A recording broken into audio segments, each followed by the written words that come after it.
মুহূর্তে দেখা যাচ্ছে যে হচ্ছে হাওড়াতে একটা ঝামেলা চলছিল। আমরা কি করলাম, দাঁড়িয়ে গিয়ে এটিএমের পাশে এটিএমের বন্ধুর কাজ ছিল, বন্ধুর কাজটা উঠিয়ে নিল, সঙ্গে আমার একটা ছোট ভিডিও বানানো হয়ে গেল। বা ঝামেলাটা হচ্ছে সম্পূর্ণ সোনা নাকি বন্ধক দিয়েছিল, সেই সোনার রসিদ হারিয়ে ফেলেছে। দোকানদারের কাছে যখনই আসছে যে আমার সোনাটা দিতে হবে, কিন্তু দোকানদার তো সেটা শুনবে না, ওনার তো রসিদ লাগবে। এখন ওনাদের বক্তব্য হলো না, আমাদের কাছে প্রমাণ আছে, আমরা নিয়েছি, ক্যামেরা এটা কথা চলছে ওদের মতো।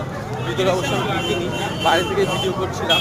তা এখন আমার যতটা শুনেছি এই অনুযায়ী ওনারা কি ঠিক না ভুল সেটা আপনারা কমেন্ট বক্সে অবশ্যই লিখবেন।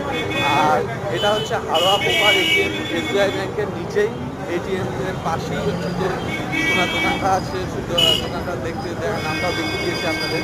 ওই যে হচ্ছে কি আফসোস করছি, কিছু করার নেই, কাগজ ছাড়া কিছু